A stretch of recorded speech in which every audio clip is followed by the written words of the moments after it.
Welcome back to the show. It's one great event after another here on the show today.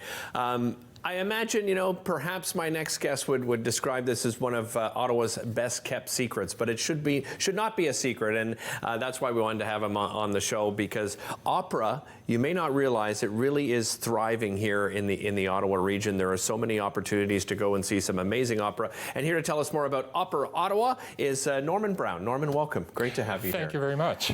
Would you consider it sort of one of these best kept secrets here in the city? I'm certainly thinking that. Yeah. We're going into our 11th season now with Opera Ottawa, and we just are having trouble finding people to come to see our shows. Really? And Ottawa is full of people, historically, who love opera, who will pay thousands of dollars to go to Montreal, to Toronto, to New York to see opera.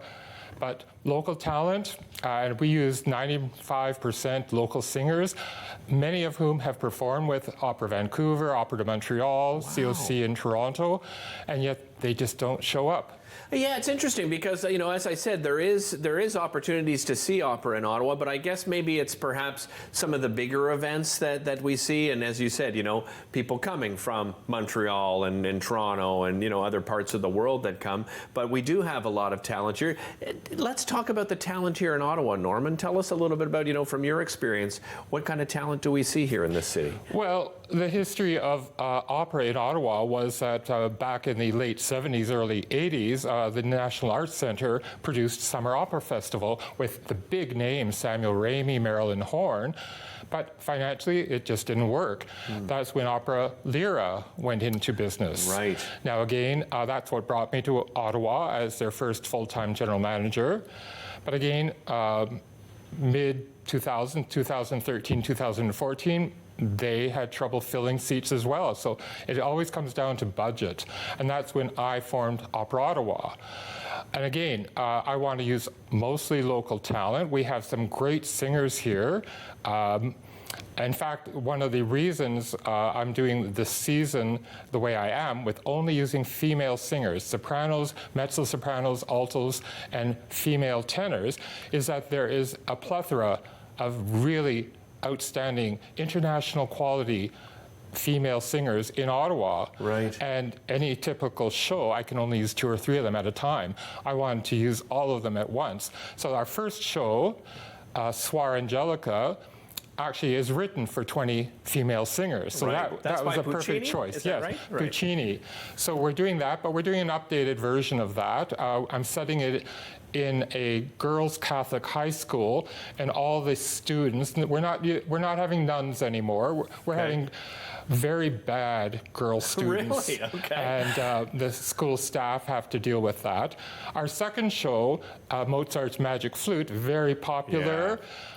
But it's never been done with an all-female cast. Really? So there are like 12 male singing roles in it, and we're using females for it. The bass role, Sarastra, not Sarastro, is being sung by a contralto. The tenor role is being sung by a soprano. And it's going to be very interesting. It's going to put a real different twist on the whole storyline when you have all females in a battle between good and evil, all these love situations going on. So we're looking forward to that. You sent along a clip, which we'll have them play, and I understand you're in this clip. Tell me a little bit about your background in opera. I've been singing and related to music since I was 5 years old. Really? But I started singing professionally in the chorus with the Canadian Opera Company when I was 18. So over the years, I have a singing career now that's still going strong. I sing in Canada in Opera Oratorio, in the United States, in England, in Ireland, in Italy, in Bulgaria, and in Japan. But I'm making the transition to conducting. Okay. I just actually got a Canada Council grant to go and work with Vancouver Opera in conducting. So I'm looking forward to that. So I will be conducting all 3 shows coming up this season. And tell me about that role. I mean, that's for me, watching conductor is probably my favorite part of seeing any sort of classical performance, orchestra performance. How do you transition into a role like that? It's a combination. I think conductors are not created, they're born conductors, and I think I've always wanted to be a conductor. The one advantage is most conductors actually are pianists. Okay. So one advantage I have, I think, is that as a singer, I know the music I'm conducting a lot more than a pianist would.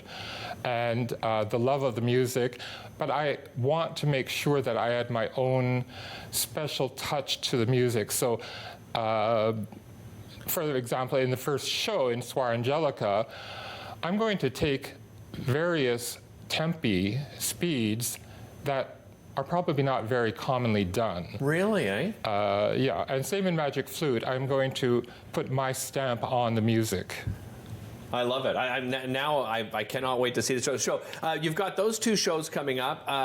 You don't have a website, but we just brought up the poster. How do people, follow you and make sure they know what's next for Opera Ottawa? Well, information and tickets are available through any of the cast members. We do sell through Eventbrite, so just pop in Opera Ottawa or Opera in Ottawa, and you should come up with. We have a subscription series. We have single tickets available. We've made it available for children under 10 for free. Excellent. So we are working on creating a website, and we have individual Facebook profiles and events listed there. How many shows per season would you normally put on, and what do you have slated for this season? Well, when we went into the 1920 season, we had 5 shows planned, and of course, then COVID hit, so we only had a chance to do 3 of them, and then we went on a hiatus, although we did produce every year, but online only. This year we have 3 shows, Soir Angelica in September, Magic Flute in November, and then we do have a history of also doing world premiere operas or oratorios. So we have a composer in residence, Jack Hoy-Litzter, and he is in the process of writing a Requiem Mass for Women's Voices, which will be next March. Norman, really appreciate the time. Thank you so much. We'll have you back sometime as well. We'll be back with more after this.